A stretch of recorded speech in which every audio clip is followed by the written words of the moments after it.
এই মুহূর্তে সবচেয়ে বড় খবর, সন্দেশখালী বেতাজ বাদশাহ শেখ শাহজাহানকে কোর্টের নির্দেশে অনেক টালবাহানার পর সিআইডি শাহজাহানকে হস্তান্তর করেছে সিবিআইয়ের হাতে।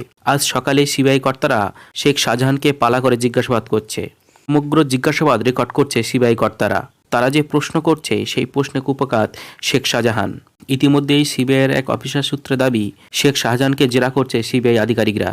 সিবিআই কর্তারা প্রশ্ন করেন, ইডি যখন তল্লাশি করছিল তখন আপনি কোথায় ছিলেন, কি করছিলেন? এর উত্তরে শেখ শাহজাহান বলেন, ইডি তল্লাশির সময় আমি সন্দেশখালীর মাছের ভেড়ির মধ্যে লুকিয়েছিলাম। এরপরে ইডি কর্তা জিজ্ঞাসা করেন, ইডি কি আপনার সঙ্গে যোগাযোগ করেছিল? এর উত্তরে শেখ শাহজাহান বলেন, হ্যাঁ, যোগাযোগ করেছিল। এরপর ইডি আর এক কর্তা জিজ্ঞাসা করেন, আপনার ফোন কেন ব্যস্ত ছিল, কাকে ফোন করছিলেন? এর উত্তরে শেখ শাহজাহান যা বলেন তা শুনে চক্ষু চড়ক গাছ সিবিআই কর্তাদের। তিনি বলেন, প্রথমে আমি পরিবারে ফোন করেছিলাম, এরপর আমার দল অর্থাৎ তৃণমূল কংগ্রেসের উপরিতলের নেতাদের ফোন করেছিলাম, তারপর আমার যে স্থানীয় নেতা সেই নেতাদের কাছে ফোন করেছিলাম।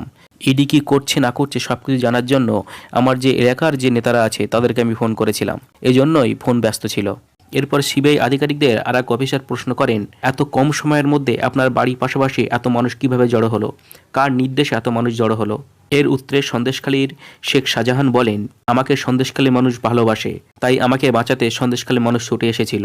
যদিও শেখ শাহজাহানের এই প্রশ্নের উত্তরে সন্তুষ্ট নয় সিবিআই আধিকারিকরা।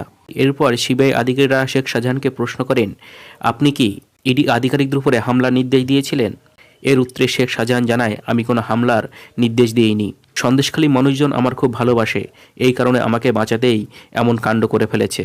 এরপরে শেখ শাহজাহানকে আধিকারিকরা প্রশ্ন করেন, তবে আপনি যদি কোনো অন্যায় না করে থাকেন তাহলে কেন পালিয়ে গিয়েছিলেন, কেন লুকিয়েছিলেন ভেড়ির মধ্যে?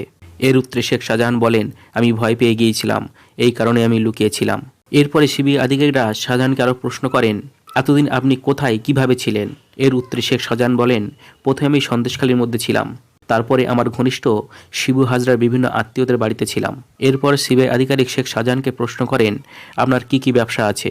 এর উত্তরে শেখ শাহজাহান জানান, আমার শুধুমাত্র মাছের ভেড়ির ব্যবসা আছে, এছাড়া অন্য কোনো ব্যবসা নেই। তবে এই প্রশ্নের উত্তরে সন্তুষ্ট নয় সিবিআই আধিকারিকরা। কোথায় কোথায় মাছের ভেড়ি আছে তার? এই প্রশ্নের উত্তরে শেখ শাহজাহান জানায়, সন্দেশখালী ছাড়াও আরও অন্যান্য জায়গায় তার মাছের ভেড়ি আছে। এরপরেই সিবিআই প্রশ্ন করেন, আপনি কতদিন ধরে রাজনীতি করছেন? তার উত্তরে শেখ শাহজাহান জানায়, প্রায় 15 বছর ধরে আমি রাজনীতি করছি। এরপরেই সিবিআই আধিকারিকরা প্রশ্ন করেন, আপনি এত বিপুল পরিমাণে সম্পত্তি পেলেন কি করে?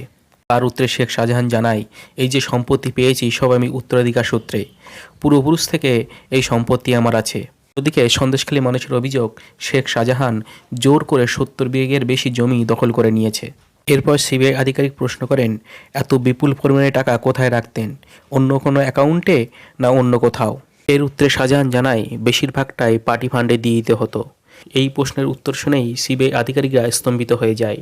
এরপরে সিবিআই আধিকারিকরা প্রশ্ন করেন, পার্টি ফান্ড বলতে আপনি কি বলতে চাইছেন? সাথে সাথে পাল্টি খান শেখ শাহজাহান। তিনি ঘুরিয়ে উত্তর দেন, তিনি বলেন, তৃণমূল কংগ্রেসের উন্নতির জন্য আমার ব্যবসার বেশিরভাগ টাকাই আমি সেখানে দান করতাম। আর এখানেই প্রশ্ন উঠছে, তাহলে কি বিরোধীদের দাবি ঠিক যে 75 এবং 25% রেশিও, সেই রেশিওরা বারবার বিরোধীরা দাবি করে এসছে, সেটা কি ঠিক? তাহলে কি সরাসরি কালীঘাটে পৌঁছে হতো 75%? এই নিয়ে উঠেছে প্রশ্ন। তার দর্শকরা আপনারা কি মনে করছেন? আপনাদের মন্তব্য অবশ্যই আমাদের কমেন্ট সেকশনে লিখে পাঠাবেন।